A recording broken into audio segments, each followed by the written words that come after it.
All right, welcome to a whole new episode of the Central Florida High School Scoreboard Show. I'm Dan LaForest. That is Baylin Trujillo. Baylin, we are at the end of the season, man. What an exciting 11 weeks of high school football here in Central Florida.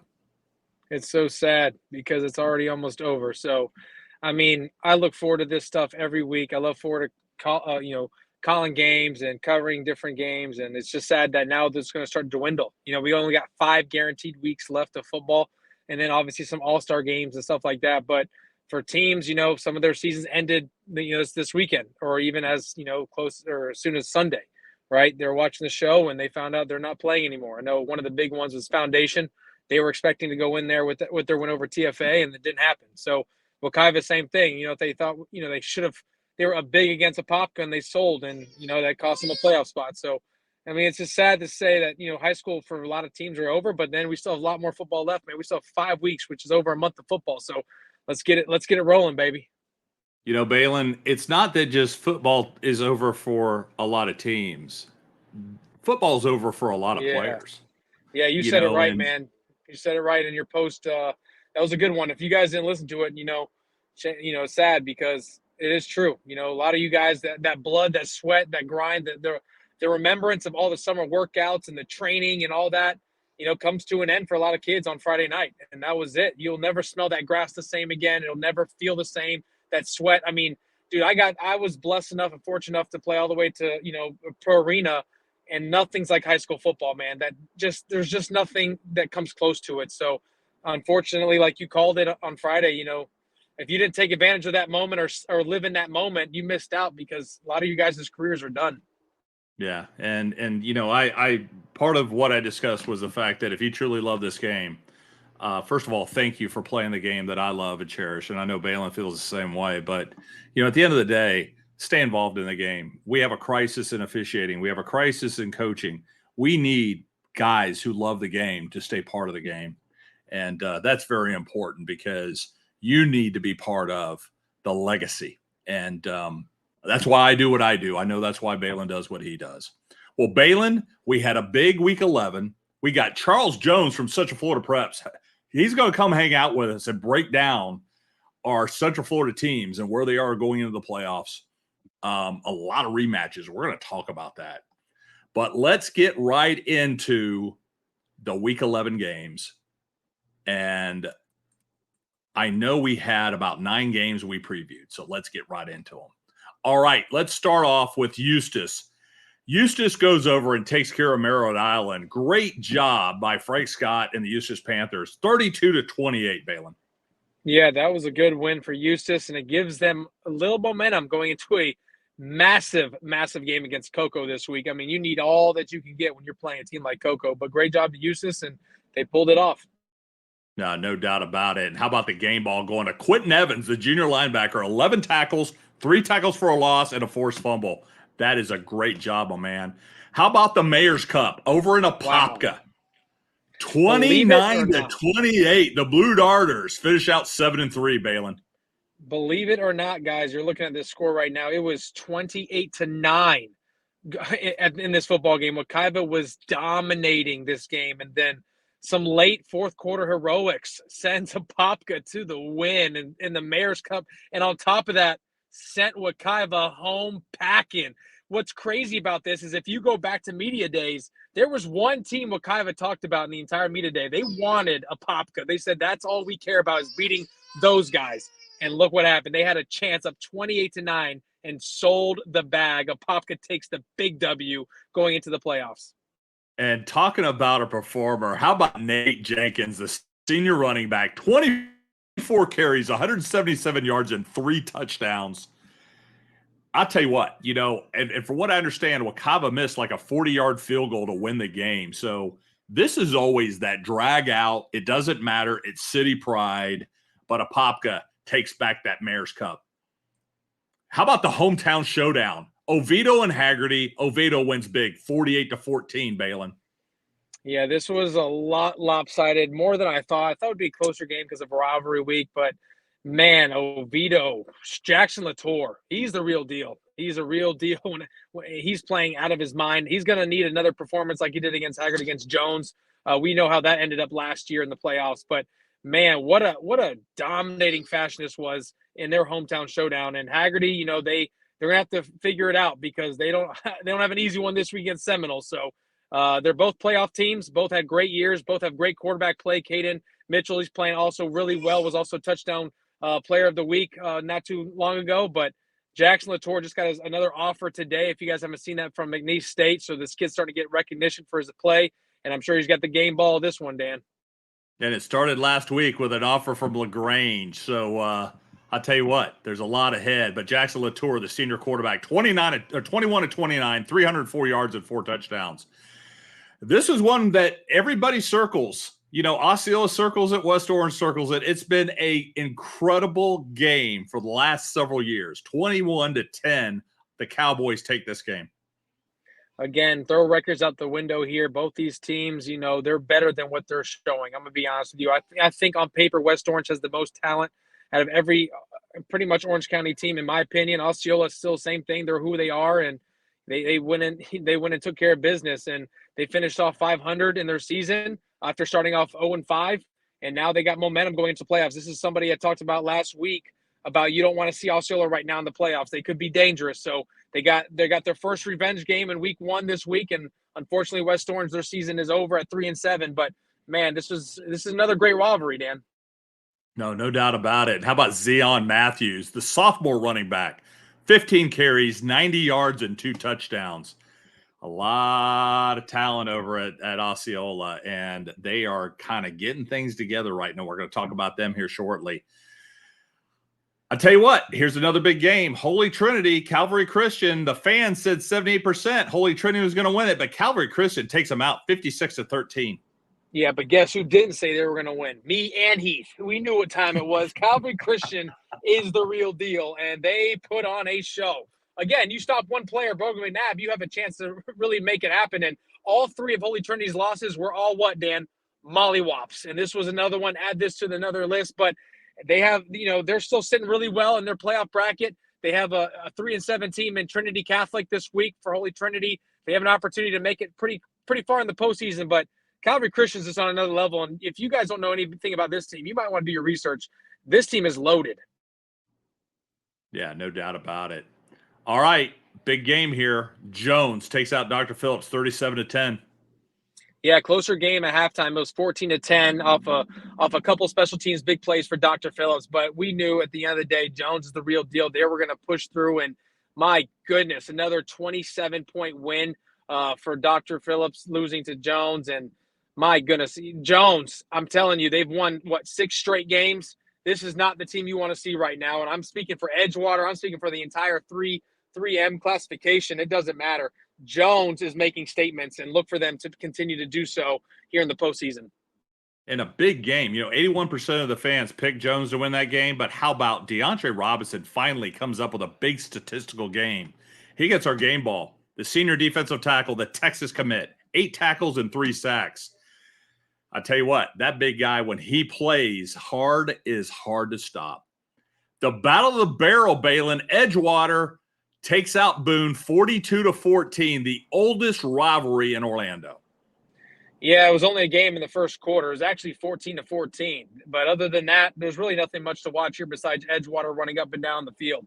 I mean, Boone historically makes this game very interesting. There was a couple years ago when Casey St. John was a quarterback. They were not favored at all, and it was a 28-21 point ball game, and that was a close down to the wire. They actually threw an interception in the red zone to go and tie the game. But other than that, man, Boone, they've lost, I believe, 6 straight years in this rivalry. Edgewater continues to pour it on, and like I said, I'm looking forward to that Jones-Edgewater game because I'm calling it now. This is looking too far ahead in the playoffs, but these two teams are playing lights out right now in Central Florida. No doubt about it. 93% of the fans had Edgewater. And how about Caden Shields-Dutton, the senior running back, 17 carries, 158 yards and 2 touchdowns. What a game. And then the Cure All-Star Game of the Week. Number 5, Lake Mary, heads to Mainland to take on the Bucks, the number 2 Bucks.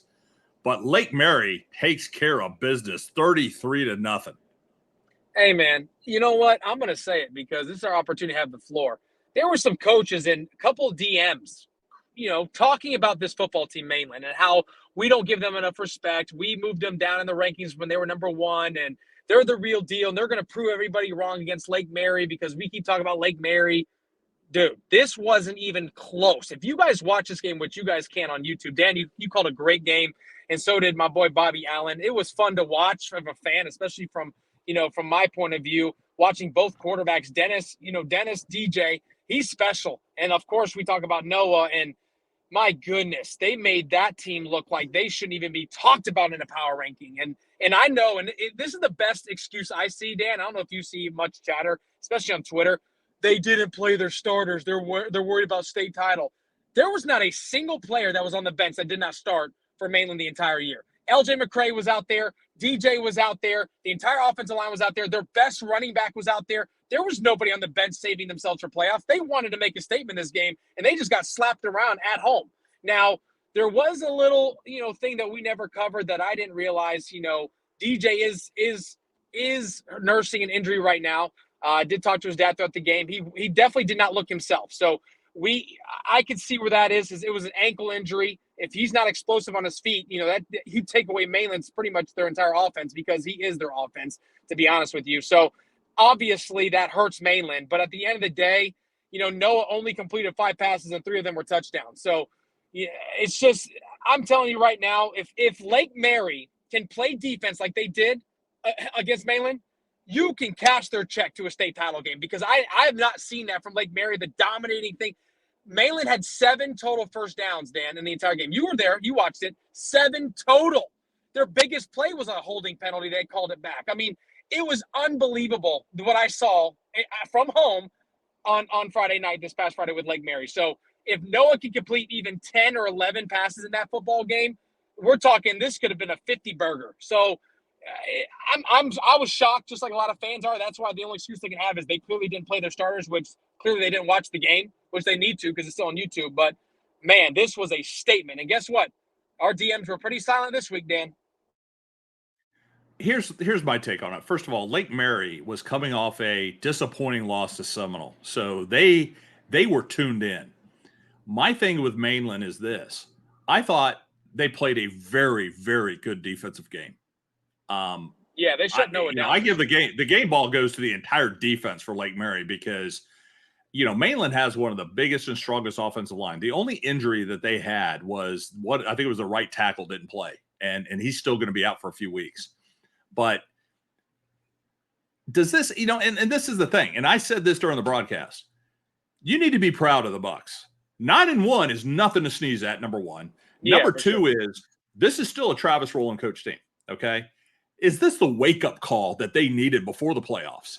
That's my thing. Yeah. If Mainland is a championship team, this is that wake-up call that gets them on track. It gets them focused on what they have to accomplish for the next several weeks. But you can't take away the performance by Lake Mary. They dominated the game. You can't keep your defense on the field the entire game. I don't care how good they are. Yeah, and Dan, I'll tell you what.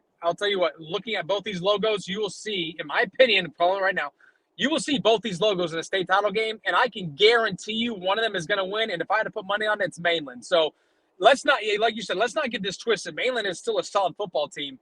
But, man, when you talk about the big boys, you're talking about, putting yourself in a situation where you're talking a lot of trash all year, and you had a stage like this at home. I was expecting something a little different than 33-0. So, at the end of the day, injuries did play a part in this, but football is football. Everybody's hurt at this point in the game. You're 11 weeks in, no one's 100%. Actually, Noah, I thought he had a broken foot after the Seminole game because I was with him in Texas A&M, and his foot was completely swollen. So everybody's injured. So there's no excuses. If you're a real football player and a real coach and a real fan, at the end of the day, they still got to line it up, and this was a pretty big onslaught. So, but as I said and you said, Mainland is the real deal, and I still think they're the favorite. Clear favorite to win in their division. And I think Lake Mary just made a statement to make sure that they might be the favorite in theirs too as well. No, I don't disagree. I think these are two dangerous teams. And, one of them had to win a game. But, again, I want to give a big shout out to Orlando Health, the Orlando Sports Foundation, the Cure All-Star Games. And we're going to talk a little bit about that here in a little while. But to have the opportunity to cover these games and to bring more exposure to high school football, I'm telling you what, I'm excited to be back in that position. All right, the Barbecue Bowl. Rockledge and Cocoa every year. It's what everybody talks about in Brevard. But Cocoa, once again, takes care of business 26-0, Baylin. Add another win total to the Cocoa side. They've won pretty much, I think, 4 or 5 straight against Rockledge. Now, what the curious stat line is here, Dan, is have they ever shut out Rockledge? I've never seen, or at least in the years we've covered this, never a shutout in this football game. And my goodness, this is – and honestly, from my talks with Brady Hart and his dad, this could have been a lot worse, man. And they kind of pulled the dogs off 26-0.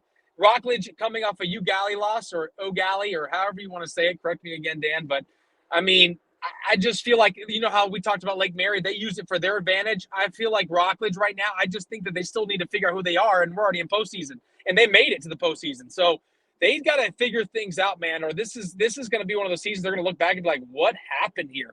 But good job, Cocoa, not discrediting anything from Cocoa, because they're rolling. And if you just had Baylin, guaranteed stamp ticket to the finals, you can bet your dollar. Go to Vegas right now. Cocoa is winning state, and there won't be a team that comes close. I think every game will be 21+, Dan. I don't disagree. And once we see the brackets, we're going to go over these brackets focused on our Central Florida teams. But 94% of the fans believe Cocoa was going to win, and they were not wrong. But how about Samadre Hawkins, a senior linebacker, 9 tackles, 3 tackles for a loss, and a sack. And what a week 11. Way to finish this thing out. Well, guys, we're going to take a quick break. When we come back, we're going to have our Dudes of the Week for week 11, the final week. You're watching the Central Florida High School Scoreboard Show. We'll be back right after this.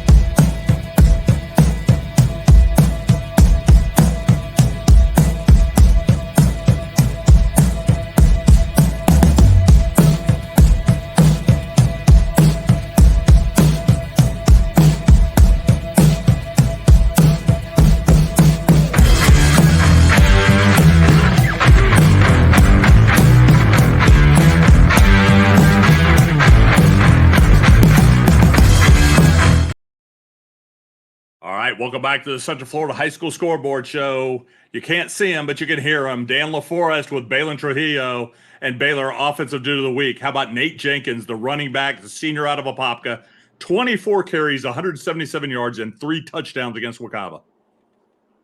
Yeah, they better hug him. The whole team better hug him after this, because they're on the verge of losing the Mayor Cup and possibly a lower seed in the playoffs. But because they got the win, they obviously got the bragging rights over Wekiva. But on top of that, Dan, they moved up in the seeding, which places them in a little bit more favorable outcome for me for Apopka. I honestly don't think Apopka matches up right now well with Lake Mary, but my goodness, you want to talk about battle in the trenches with Seminole? Because of that win against Wekiva, they beat an Evans team, which we think they will, and our predictions we'll talk about later. They're going to have a showdown with Seminole, and let's talk about those trenches. Right now, if Apopka can continue to do this on the ground with this kid, they have a shot, Dan. They have a shot to get to at least the semifinals against Lake Mary, in my opinion. So it'll be interesting. So because of that win, that kind of sets them up nicely, in my opinion. So great job to Nate, your offensive dude of the week, going into the playoffs. All right, our defensive dude of the week. How about Nate Lopez, the running back and linebacker, the senior out of Titusville, 14 tackles, a tackle for a loss, and a sack, but turned around and ran the ball 9 times for 98 yards and a touchdown against Vieira. Yeah, I love this. We haven't talked about Titusville pretty much all year, and they've had a phenomenal season. Obviously, they got taxed by Cocoa, but other than that, it's been pretty much the Titusville show over there on the East Coast. So great job to this kid. You know, obviously, he does it on both sides of the ball, which is very hard to do at a high level. So, hey, another great performance going into the playoffs. No doubt about it. And, we have talked about Titusville quite a bit. I mean, we've given them a lot of credit. They have played, an amazing season.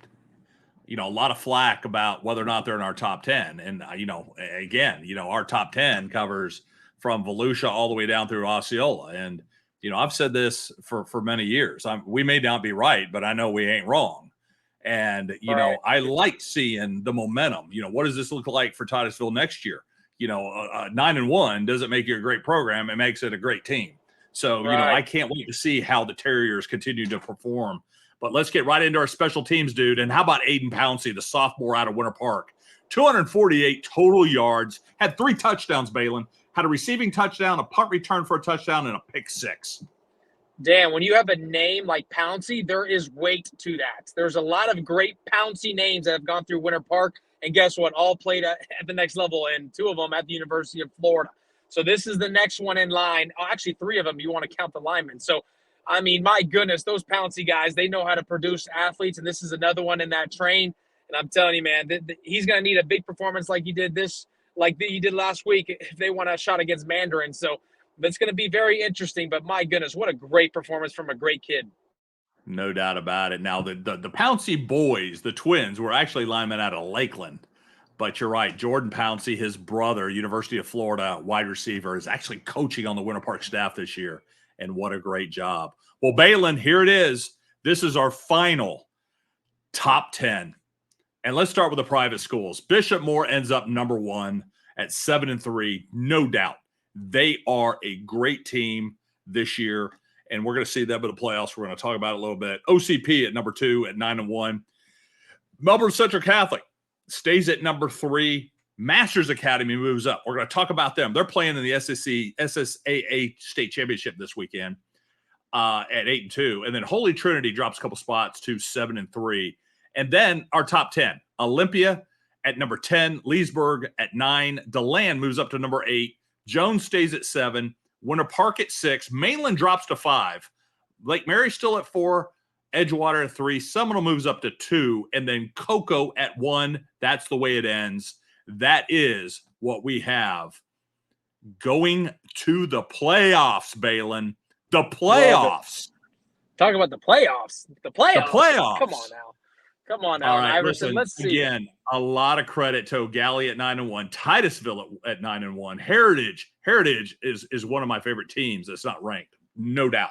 9-1. OC University, Oviedo at 8-2, 7-3. Apopka is dangerous right now, and we're going to talk about all these guys here in a few minutes. Well, guys, we're going to take a quick break. When we come back, we've got Charles Jones from Central Florida Preps, and we are going to get in to this first round of the playoffs. You're watching the Central Florida High School Scoreboard Show, and we'll be back right after this.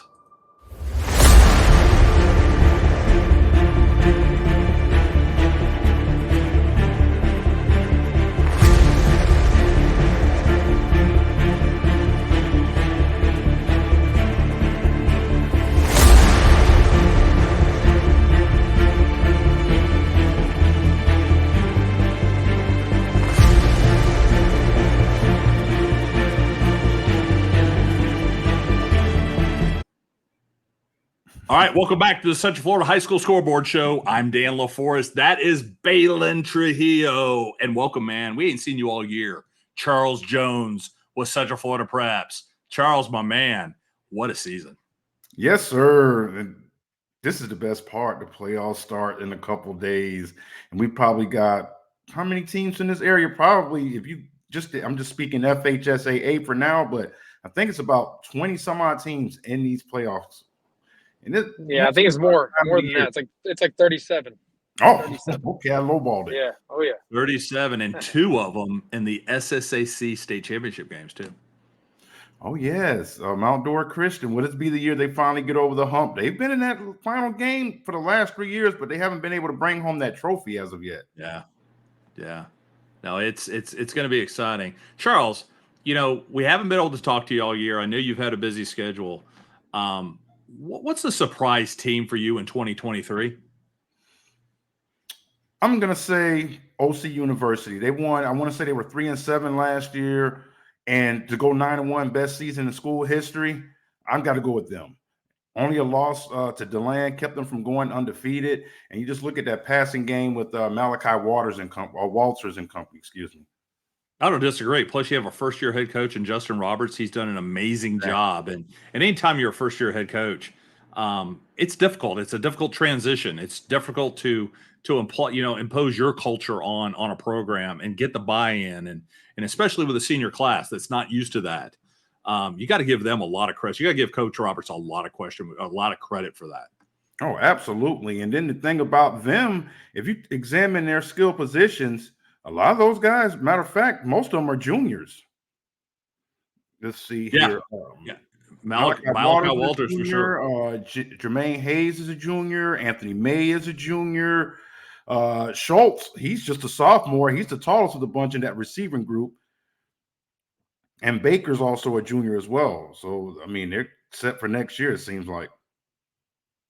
So, Charles, of the area, you primarily are cover the Flagler, Volusia, Seminole. You dig in a little bit in Orlando and beyond, but really that Volusia, Seminole, Flagler.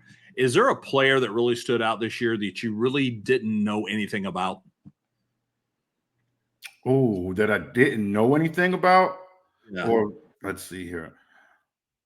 Well, even though they got a tough trip to Bradford County, I might say Quasi Kawuku, the running back from Atlantic, 1,100 yards rushing, I believe 15 scores, and that team just got, I believe that's Atlantic's first district championship. So he was under the radar. I mean, I knew who he was, but I seen him at a couple of camps, and I was like, "Well, who's this kid right here? See what he does this year. 1,100 yards rushing later." Yeah, no doubt about it. Plus, we got the Cure All-Star games coming up. I know you're going to help me with fine-tuning that roster. You and Chris Bull from Daytona Beach Journal, we're going to be getting into that next week and getting those invites out because that's going to be the big game. Volusia, Seminole, Flagler. We also have the Orange County game. So all the Orange County schools are going to be in that game. And then the third game is that Lake Osceola game. And that was an inaugural last year. This is the first year we're going to have Seminole, Volusia, and Flagler. And I can't wait to put those rosters together. It's going to be exciting. Oh, yes, sir. And it just depends on how these playoff games play out because some kids who we may not think are going to be available may become available after this weekend.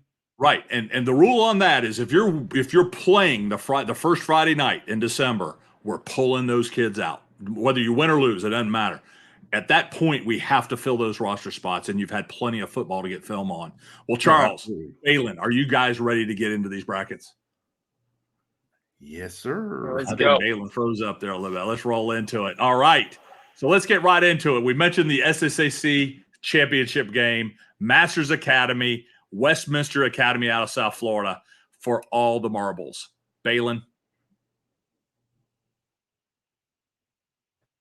froze up. Charles. Yes, sir.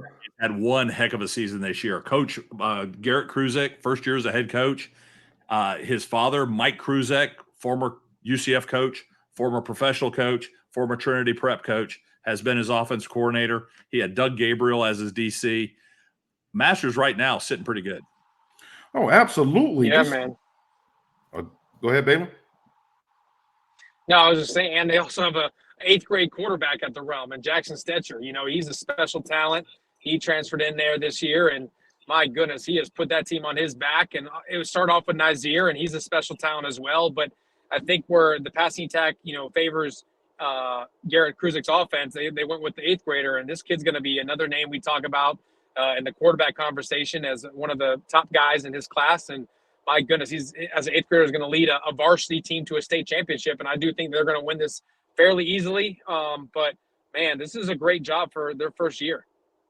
Yeah, both of these are going to be this Saturday down in Lakeland. But Charles, you and I were talking off camera. The SSAC 5A championship, St. Stephen's and Mount Dora Christian. Mount Dora Christian's been in that championship game a couple different times, but could not bring it home. Last year was one of them against Lake Highland Prep.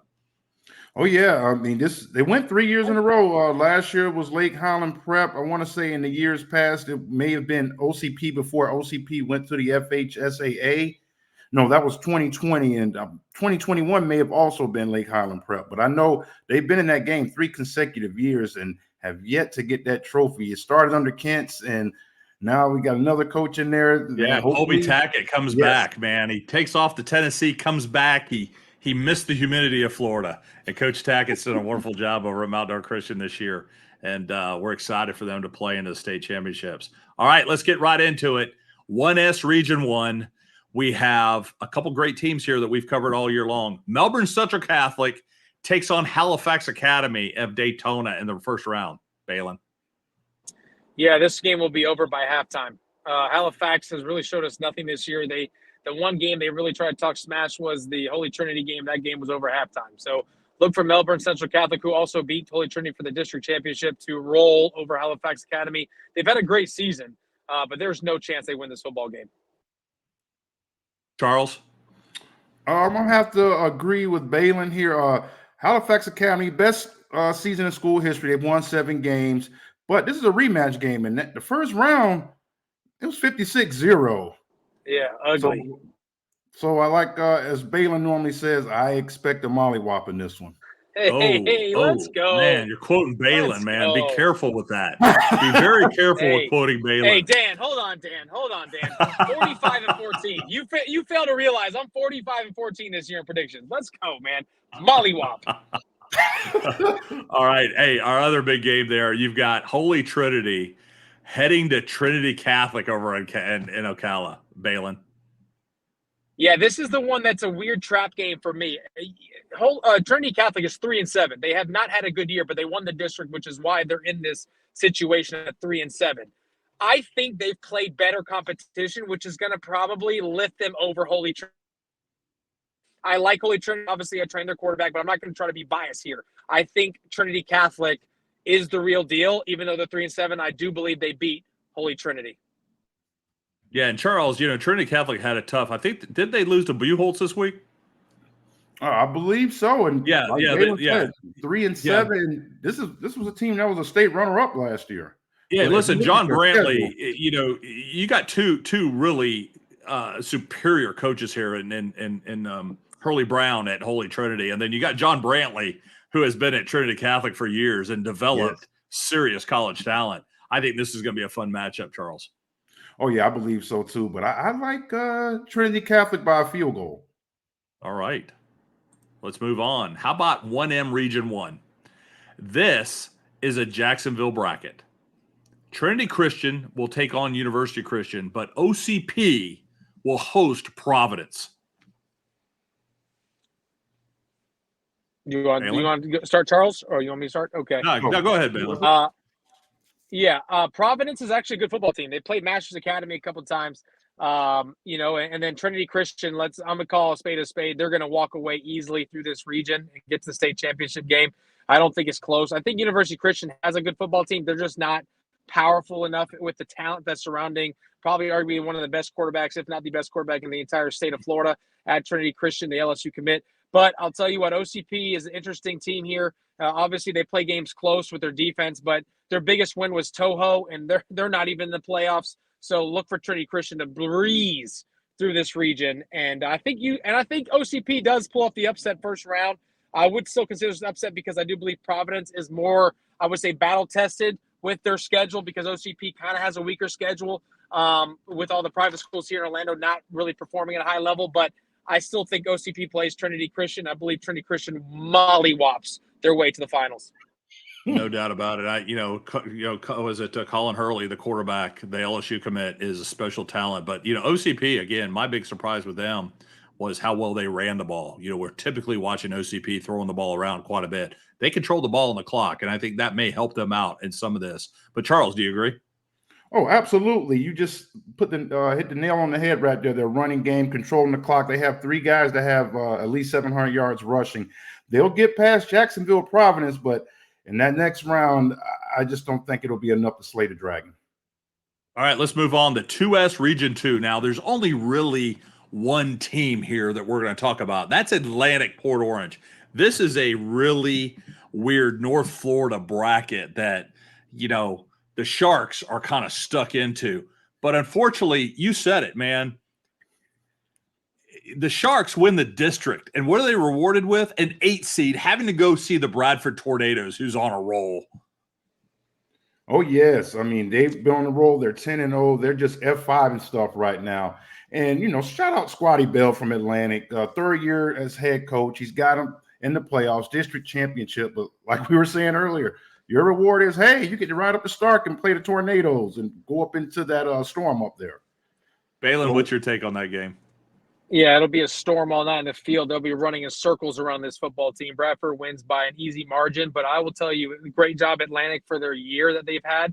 Obviously, shout out to their running back, but when you're talking about a 1 seed in Bradford, they're in this position for a reason, and they'll be having a storm. They'll be storming the field after this game after a mollywop. Yeah, and I can't wait to see how these brackets play out. We're only talking about the Central Florida teams this week. Once we stick down to bracket, we're going to start evaluating these teams against the state. All right, Region 3, Coco's at that top seed. They play Eustis this week. Oh, man. Poor Eustis. Great job this season by Frank Scott, but look at the what you're reaping here. You have a good year, you win a district championship. Great, take the ride down to Cocoa, to Richard Blake Stadium, and Play we the know number Cocoa one is Cocoa. team ranked in the state of Florida right now. I mean, Yeah. we've all talked about Cocoa all year long. We know how incredibly well coached, how much talent is on that team. And, everybody picking it. I talked to Larry Bluestein, John Santucci, Andy Villamarzo, Josh Wilson. We all agree Cocoa will easily take this region, but not without a little bit of resistance, I think. The other team that we're tied up here, guys, is Titusville, which we talked about. Outstanding one-loss season, host Palm Bay, and this is a rematch. Titusville actually barely won this game earlier in the year, 16-10, Charles. Yes, I saw that. I believe they're district opponents, if I'm not mistaken. And the crazy thing when I think about Titusville is how far they've come in such a short period of time. I can remember being on your past show where we were talking about, I think they're going into the 2022 season. And I was like, oh my God, this is the toughest rebuilding job in the state, if not one of the toughest. And all coach does is playoffs last year, 9-1 this year, playoffs again. Yeah, no doubt about it. Baylin, what's your prediction on this game? My prediction is I'm actually going again with the team that won, Titusville. I think we're going to ride this wave for a little bit. I think they're better than Palm Bay. I think Palm Bay, they still don't know their identity. Like one week they look great. The other week they look like, they're in a rebuild year. So the fact that they made the playoffs, pat them on the back. And then back to Eustis, great job. The only championship you're winning is the district this year. So great job to your season. But at the end of the day, they can use that as a recruiting tool, I would say, for the kids in that area and say, hey, we play Cocoa. We get to say that. We get to play the big boys. But at the end of the day, they're going to say, well, yeah, but you lost 60-0. So, I mean, that's a tough task to take. Cocoa's not holding anything back. I think they're going to easily walk through this region. And I called it earlier in our recap. Cocoa's winning the state championship in this division in 2S. It's not going to be close. It's just sad to say that a lot of these teams are going to get to see what it really looks like to play the number one team in the entire state, which is a pretty cool deal. If you want your chance, I think the only winners here other than Cocoa is the kids that perform well against them because they might get a scholarship. Other than that, their seasons are all done as soon as they see Cocoa on the list. So great job to the entire team and all these teams in this region. But Titusville, we're going to ride the wave. Hopefully they see Cocoa in a regional final. But other than that, Cocoa's easily walking through this entire bracket. All right, let's move on. Let's go to 2M Region 1. And again, big-time Jacksonville bracket. But look at Bishop Moore in the 3 seed. They're going to host Ed White this Friday night. Baylin. Yeah, I love Bishop Moore. They're rolling 7 straight wins. They had a tough schedule to start off, and people are like, why is Bishop Moore still your number one team ranked at 0-3? Well, we know that because they competed with Edgewater in a good game. They were right there with all the 3 teams they played with, and then guess what? Every single week has been mollywop after mollywop after. It's not even close. These are ugly scores. So Bishop Moore obviously wins a district with 1 team in it. But I think regardless of whoever else would have been in that district, I think Bishop Moore walks away with the championship. So great season to them. I do think they beat Ed White. I think they also mollywop these guys, even though Ed White's having a great year. I looked at their schedule actually recently, and I'm like, okay, this team might be fairly good. But when your team name is after a dude, I just don't understand, how much of a chance you have against the Hornets. So I like Bishop Moore in this matchup in the first round. They might actually win a couple rounds until they probably see Bulls or Reigns. I think Reigns is the best team in this entire region. They have played stiff competition up in Jacksonville, which is why they're the 1 seed, and they've come out on top out of all of Jacksonville. So it's going to be tough. But Bishop Moore, let's keep riding that surfboard. And Charles, my eyes are going to be on this Riverside Episcopal game because if Episcopal beats Riverside, Bishop Moore gets to stay at home another week. Oh, yeah. I mean, I don't think that'll happen, Dan. I can't see Episcopal beating Riverside, to be honest with you. I can't see that. I think Bishop Moore will beat Ed White, but I think the stinging stops in the second round if they run up on Riverside. All right, let's get into 3S Region 1. Again, big panhandle bracket. But look at Matanzas sitting in that 7th spot. They got to go to Tally this week and play Lincoln, Baylin. I am so proud of Matanzas. That used to be everyone's homecoming game. I remember when my cousin played at Lake Howell, they loved playing Matanzas because that was an easy 42-0, 48-0 game. Now, Matanzas, everybody's transferring to Matanzas. I don't know what they've got going on over there, but they're winning some football games, Dan, and I love this team. I don't love them enough to beat Lincoln because it ain't happening, but I love them enough to talk about them one extra week because they deserve it because they're in the playoffs. We're talking about Matanzas. You said playoffs. Matanzas? So great job to that football team, but Lincoln will win that game in an onslaught. St. Augustine, I know they're not Central Florida, but if you haven't seen that quarterback over there, that kid's special to watch. He's committed to Wake Forest. I love his game. You know, he is the son of a quarterback trainer up in Jacksonville, but this kid's the real deal, and that's why they're a 1 seed. Again, he is committed to Wake Forest, but let's get back to Matanzas. Great season, man, but it's over Friday night. No doubt about it. Charles, Matt Forrest has done a wonderful job over there. Matt is such a high energy guy, and you got to be happy for what he's been able to do the last couple of years with the Pirates. And, you know, I love what it is, but, you know, look at this bracket here. You know, if it's for whatever reason, Matanzas wins that game, they got to go to Choctaw, which is most likely going to beat Columbia. Frank Beasley and the Choctaw Green Indians. I mean, that's a big deal.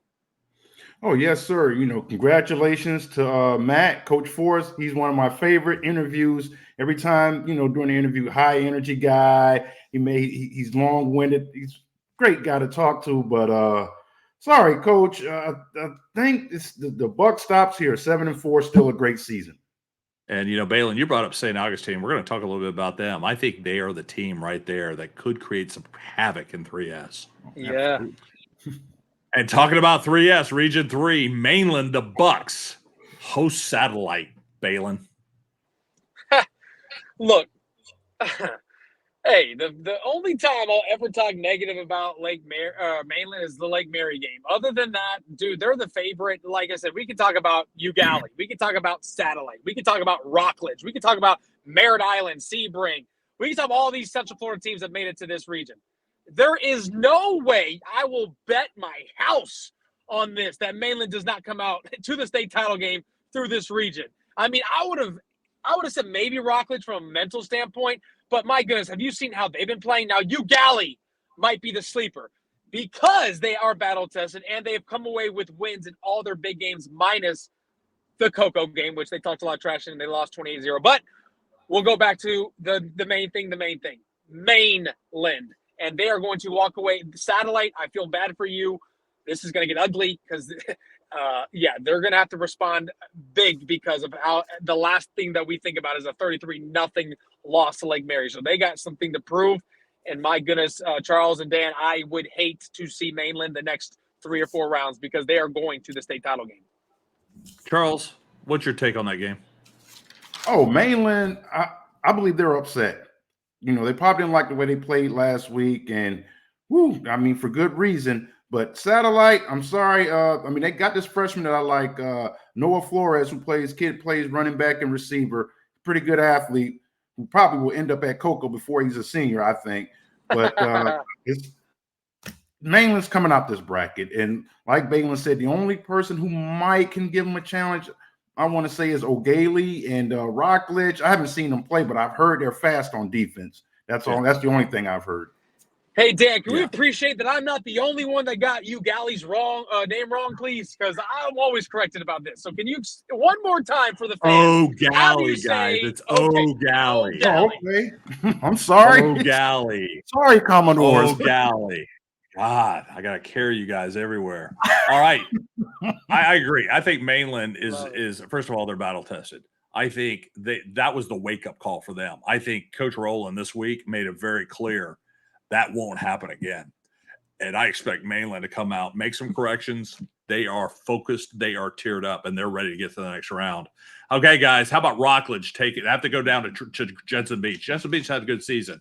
Rockledge is still a playoff caliber team, guys. Baylin? Yeah, Rockledge wins this game. I think that Jensen Beach is having a good year, but I don't think they're good enough to beat Rockledge. I do believe Rockledge on paper is the better football team. Now, again, I'll also said the same thing against O'Galley, and they lost to O'Galley. So Rockledge, I don't know what's going on over there, but they got to figure things out. They're still the name. I think a lot of people put a lot of weight on their name, rightfully so, because they have deserved it. But, man, this is definitely not the same team we're used to seeing week in and week out and over the years. So I just still think Rockledge is a little bit better, even though they're seeded less. But it doesn't matter because the next round's against Mainland. Their season ends there. So, but Rockledge will win at least a playoff game this year. Charles? Oh, yes, I'll go with that. Jensen Beach versus Rockledge. I got to give the advantage to Rockledge based on the speed on defense. But they'll get past Jensen Beach, but it'll be helmets to the left, shoulder pads to the right week after that. That's good. There you go. No doubt. Hey, listen, and I can tell you right now, Coach Wayne Younger and that Rockledge staff is taking the playoffs very seriously. I agree. I think Rockledge is going to go give Jensen Beach all that they can handle. All right, guys. Number 2, O'Galley hosts Merritt Island. This is another rematch. O'Galley won that game 12-11 a few weeks ago. Baylin. Yeah, that was a close game. I don't know how. Maybe the weather. I don't know. Maybe injuries. I don't know. It doesn't matter. Football's football. You can win on any given night. But I'm going to make this very clear. O'Galley, I'll get it right for this one, will make it to the state semis against Mainland or the regional final against Mainland. I mean, they are the team. They're going to walk through Merritt Island, who lost to Eustis. Makes no sense. And they're going to walk through either Seabreeze or Fort Pierce, and then they're going to have an opportunity to play Mainland. That will be a close game with the first 5 minutes of the game, and then Mainland will walk away with it. But O'Galley will get through Merritt Island. I don't think it's close. I think they mollywop these boys and go to the next round. Yeah, we're going to let Sebring and Fort Pierce Westwood play their game. Then we'll analyze them in the next round. All right, 3M Region 1. This is one that's going to be fun. Number 1, Edgewater, Baylin, is at home against First Coast out of Jacksonville. Edgewater Eagles must dominate this game to have momentum, because right behind it is the next 2 teams we're going to talk about after this. But let's stay with Edgewater. Edgewater's 10-0, their second straight year undefeated.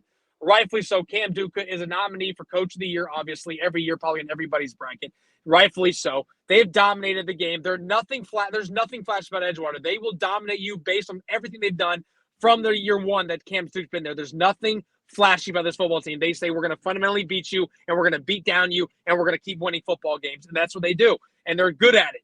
I think Edgewater will pummel First Coast. I think First Coast should be honored that they're going to play potentially the state champion, or at least the state Central Florida State team in this whole entire division. But yeah, there's no chance First Coast wins this football game.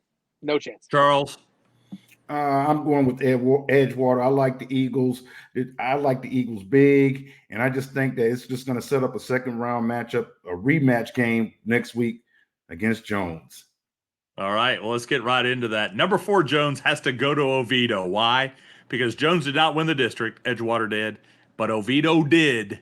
Jones and Oviedo, Baylin. Yep, that game will be just like last year's. I think Jones pummels Oviedo. They completely dismantled them last year. Now, Coach O is fun to watch. He's a master at offense. I think Jackson Latour is the real deal at quarterback. He is a special talent. I do believe that. And I believe Oviedo's a good football team. I'm not saying they're not a good football team. What I'm saying is 8-2. Jones, they went 9-1 last year, 8-2. Coach O's done a great job there. 100%. But they're just not Jones. And Jones on paper has more speed, has more size, has, in my opinion, the best coach in Central Florida. Obviously, I'm biased there because he was my coach, Coach Eliza Williams. But besides the fact, he's proven it. I just don't think. And now, one thing I loved about Oviedo is they controlled the clock against Lake Mary, which they found themselves up at halftime. And I thought that would be enough to make that a game. They end up losing by, 21, 28 points in that game. I think that Jones is just playing such good football right now. Both quarterbacks are playing well. Darion Coleman's playing out of his mind as a sophomore. They're starting to click on offense. Jones is scary right now, and I think Jones wins by 14+ easily. I think they control the game. Charles, do you have anything to add to that? Oh, yeah. You can tell who watches this game and who watches this game. If you go back to week 4, the Tigers are done for. It's like, sir, they play Cocoa, they play Edgewater, they play Good Counsel, which if you don't know, that's a powerhouse out of Maryland. And they, I told them, I was like, hey, they're going to bounce back. I've told folks that. I was like, they're going to rise like the Phoenix coming up out the ashes. And look, 6-game win streak right now. And I think they get past Oviedo. I think it sets up another showdown against Edgewater, a rematch of a district game. They got to give the city what we want. Edgewater Jones rematch, Dan. You know this. Hey, it's been the story every year that, that I can remember, right? It's always coming down to Jones and Edgewater. But we got to give some love to the other side of this bracket, guys. The war on I-4 stays alive. The other side of that's the Tampa teams Armwood takes on Wharton. Armwood won that game earlier in the year, 27-13. And Tempe Tech, Coach Jason Roberts has done a wonderful job there. They host Fletcher, and that's going to be interesting. You know, Fletcher's got to travel all the way from St. Augustine, really, to Tampa for that game. All right, guys, let's move on. 4S Region 2, Lakeland is going to take on Mitchell. Winter Haven takes on Bartow, but the game that is our focus is Haines City has to travel to Lake Minneola to take on the Hawks, Baylin.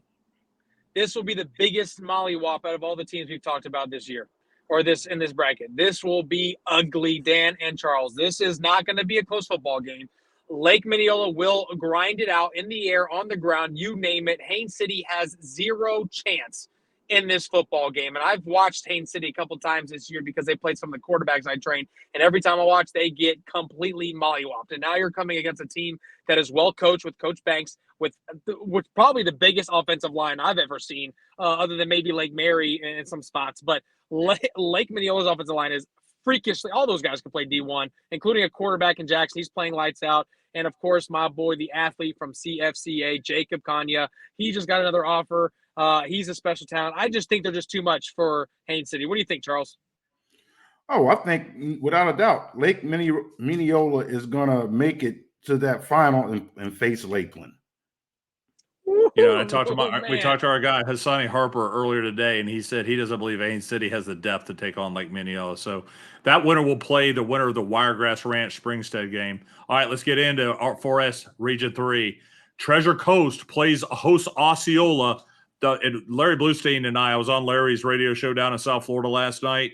We both agree the best 4-6 team in the state. Completely agree with you, man. Yep. Baylin, talk to me about it. Treasure Coast beat Osceola earlier this season, 22-8. Yeah, you know what else they beat? They beat Seminole, and I was a believer in Seminole when they did their crazy comeback win against Lake Mary. Treasure Coast might be for real now. I do know they got completely spanked by St. Thomas Aquinas, but Osceola, great season. The fact that you make the playoffs, I tell you, this is the scariest team, and I think in this entire bracket. Yeah, they won the district. Okay, Toho was a district championship. I mean, let's be honest. But let's look at the teams here. They have a chance. I mean, if you're looking at DeLand, that might make some noise. Heritage might make some noise. Vero Beach, who got spanked by Seminole, make some noise. They got to get past this week. Dan, if they can somehow beat Treasure Coast, you can potentially see Osceola in the state semifinals in this whole classification. That would be some wild crap. But I don't think it's happening. I do think Treasure Coast is a better football team. They will win the rematch and go 2-0 against Osceola. Charles Tavian Swint hasn't played the last several weeks. Does he play this week? For them to have a chance, I think he needs to, because, you know, Treasure Coast got the first one, and you're going to need Tay out there, I think, for Osceola to have a chance. But shout out Eric Cornales, man, all that he's gone through this year, and this team is in the playoffs as a district champ. But, you know, I'm looking at this bracket, even though we haven't got there. It looks like the District 4S9 Invitational. Guys, how about Palm Bay Heritage? We've talked about them all season long. I got the opportunity to play. The only loss they've had was at Oviedo this year. They host Vero Beach. Baylin? Yeah, Vero Beach, interesting, because in the beginning of the year, I thought this was going to be one of the teams that's going to pretty much make a statement in the 4S classification. But they got lopsided by Seminole, 45-20. A game they were actually up 14-0, and they just completely got trounced. But they're still loaded. They still have a quarterback committed to SMU. He's a real deal. They got a great defense. I do think they're going to get past Heritage quite easily. I know Heritage is one of your favorite teams, Dan, and rightfully so. They have a good quarterback themselves in Trenta, but I don't think they have the talent to match with Vero Beach. And I do think Vero Beach is still a solid football team, which is why they're going to beat Heritage soundly. I believe by 2 scores. And advance to the next round against Treasure Coast. Charles? Oh, yeah, I like Vero Beaches in this as well. Even though they're on the road, I still got to go with the guys from Vero Beach. Their playoff mainstay, and then that quarterback, he's nice. All right, we got another rematch. New Smyrna Beach. Coach John Wilkinson gets the Cudas into the playoffs. But they got to go back and play Orange City University. OC University won this game 41-7 a few weeks ago. Baylin? Yeah, this will be pretty much the same thing that's going to happen to them again. I love Charles' take on, that's a team that I didn't even think about. When you talk about teams that impressed, yeah, that's definitely up there. I mean, that's a great take.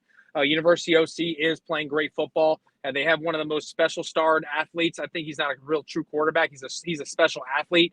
and he's doing really well for them. And I do believe Malachi Walters is one of the guys that's going to be the reason why they completely destroy, again, New Smyrna Beach. The fact that even New Smyrna Beach made the playoffs is shocking to me because they started off, I believe, 5-0 or 6-0, but they've lost, I believe, 2 or 3 of the last, 4 or 5 games, and weren't even close football games. So New Smyrna Beach, I just think when it comes to competition, they kind of show their cards and who they are, and it's not easy playing against the University OC team that still has a lot to play for, and I believe they're going to have a rematch again against DeLand in the next round. All right, Charles, what you got? I'm going to have to agree with that. I was at the 41-7 game, and that game was 41-0. They got that score in the fourth quarter when the backups were in. And I just think the more things change, the more they remain the same. So I like University in that game. All right, guys, we got a big one here, another big rematch. Number 3, DeLand hosts number 6, Spruce Creek. And, guys, this is another rematch. DeLand won 28-27 a few weeks ago, Baylin.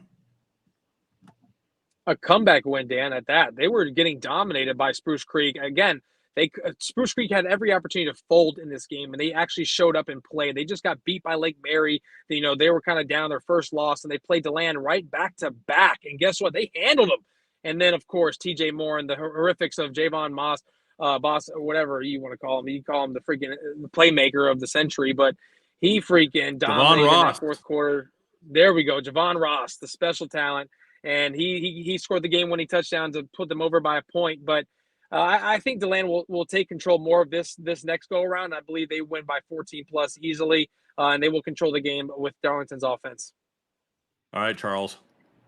Oh, yeah, I got to go with DeLand in that one. It was a close game. They had to come back to win. But, I can't bet against Darlington in the playoffs. I'm sorry. And plus, having the Bulldogs at home is a big deal playing at Spec Martin. But you got to love what Andy Price has done with the Hawks over at Spruce Creek. Andy will be actually coaching one of the teams in the Cure All-Star game with the Volusia Seminole. Also, Greg Odierno from Oviedo. So we're going to have a bunch of fun with that. But, I think this is an interesting game. And but, yeah, you got to give DeLand the edge in this one. All right, 4M Region 1. This is the District of Death, the Region of Death. Everything falls in place. And let's start with number 1, Lake Mary, having to go to number 8, Boone, because Boone was a district champ, and Lake Mary lost to Seminole, so they're a runner-up. Baylin.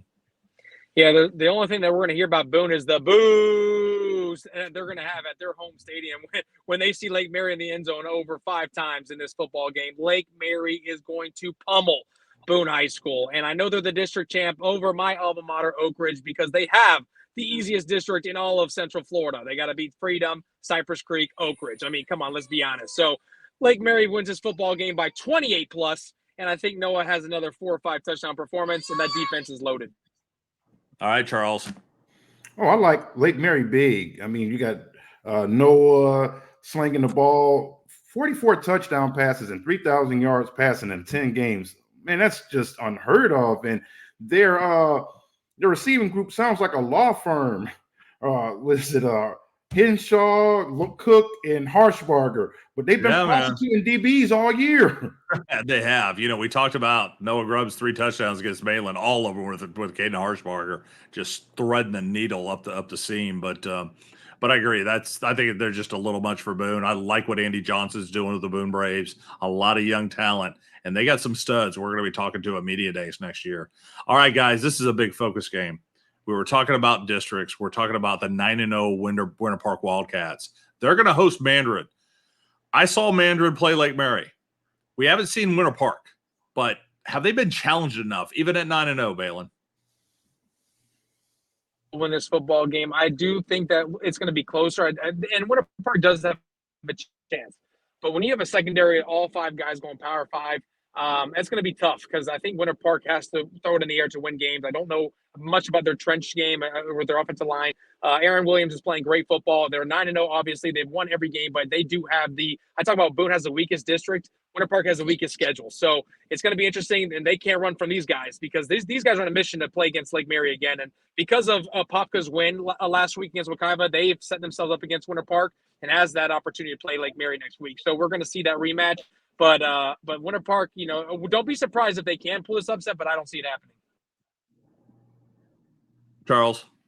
I'm going with Mandarin. I think it'll be too much Tramel Jones and Jamie French Jr. And like Baylin said, they want that rematch with Lake Mary. I don't disagree, man. I tell you what, Lake Mary really dissected them.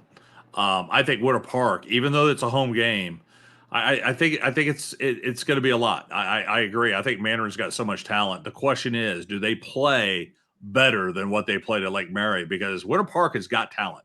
Winter Park is 9-0 for a reason, no matter who they played, and that's why this is a spotlight game because we're all bated breath to find out who wins this game. All right, number 2 Seminole takes on number 7 Haggerty, Baylin. Wins by mollywop fashion. It's not even close. Caden, great season, but Seminole wins this easily. Charles. Yeah, I like Seminole. Casiro's Lasky to Michael Key and David Parks. I like Seminole. Yeah, don't forget Justin Rosado, who's had an amazing season. Here's the thing, guys. Seminoles had 2 weeks to prepare for Haggerty. I just don't know. Coach Michaels has done a wonderful job with this group of kids. I've seen a bunch of kids that have played well together, and they've had an incredible season, but Seminole is just too heavy. All right, guys, number 3, Apopka hosts number 6 Evans. And, guys, this is another rematch. Apopka wins this game 2 weeks ago, 33-13, Baylin. Let's go to you, Charles. Oh, well, yes. And this one, I like Apopka. And I just think that they're going to give Evans a pretty heavy dose of Jenkins in the backfield. He probably carried the ball 25 times, 165 to about 180 yards rushing, a couple scores. And I like Apopka. So here's a fun fact. Tyson, Baylin, go ahead. Yeah, no, I completely agree. I love this in a rematch. Apopka dominated Evans. Everybody's talking about Evans and their offense. They're having a phenomenal season, even though their record, if you look at the record, they're like, average. But no, Evans has won some pretty good football games. They've been competitive in most of them. They were competitive in the Apopka first half game, and they got blown out, I think 33-13. But I still like Apopka in this. And we're gonna see a battle of the trenches against Seminole in that second round. Apopka is one of those teams where you hate to play them in the playoffs because no matter how they look in the regular season, Coach Rolson has those guys well coached up. And those guys are ready to play some football. So they're the standard, really, because they've been to the state title game a lot of years. I think 3 of the last 4 years or 3 of the last 5 years. But at the end of the day, everything really runs through Apopka in this region from a historical standpoint. So I think they blow away Evans. Well, guys, easily. Here's my take. First of all, congratulations to Evans, the first-year head coach, Carlos Odom, to have that season. This is the only district where 4 teams have made the playoffs. District of Death, baby. District of Death. 4 teams have made the playoffs. And for Apopka to work their way back into a 3 seed, they have 7 starters back. They have not played since week 3. Apopka is back from a health standpoint. They get past Evans. I agree. I can't wait to talk about that Seminole Apopka rematch next week. All right, let's move on. 4M Region 2. And again, a lot of teams here. Sumner hosts Riverview. Palm Harbor University hosts Durant. Plant is a rematch with Plant City. But here's another one. Olympia hosts Dr. Phillips. Olympia 3 seed, DP 6. And Baylin, we called this game a few weeks ago. And DP lost to Olympia 31-21. Yeah, and that was all because really the offensive play wasn't really up to par for Dr. Phillips. Stanley had a couple turnovers, big turnovers. One was, I think, a pick 6. They're going to need to eliminate turnovers if they want even a slight chance of this football game. I believe Romello Ware is the best running back. I know Tavion Swent is up there, but I think running back playing right now. So it's going to take a lot for them to win. So I do like Olympia in this football game, but I just hope DP makes the game. Charles? Oh, man, I'm going to go against the grain on this one. For some strange reason, I was thinking about this earlier. I like DP in the upset. There you go. Finds a way to get it done. I tell you what, that's pretty bold. I don't disagree. I think this is going to be a closer game. I think this is going to be fun to watch. And, at the end of the day, guys, we're in playoffs. This is it. And I appreciate Charles Jones from Central Florida Preps coming on. Baylin, looks like you're home and you're on baby duty. So, guys, we're going to end the show right here. Have a safe, have a productive first week of the playoffs. Cure Classic invites are going out next week. You're watching the Central Florida High School Scoreboard Show, and we're going to see you after these playoffs.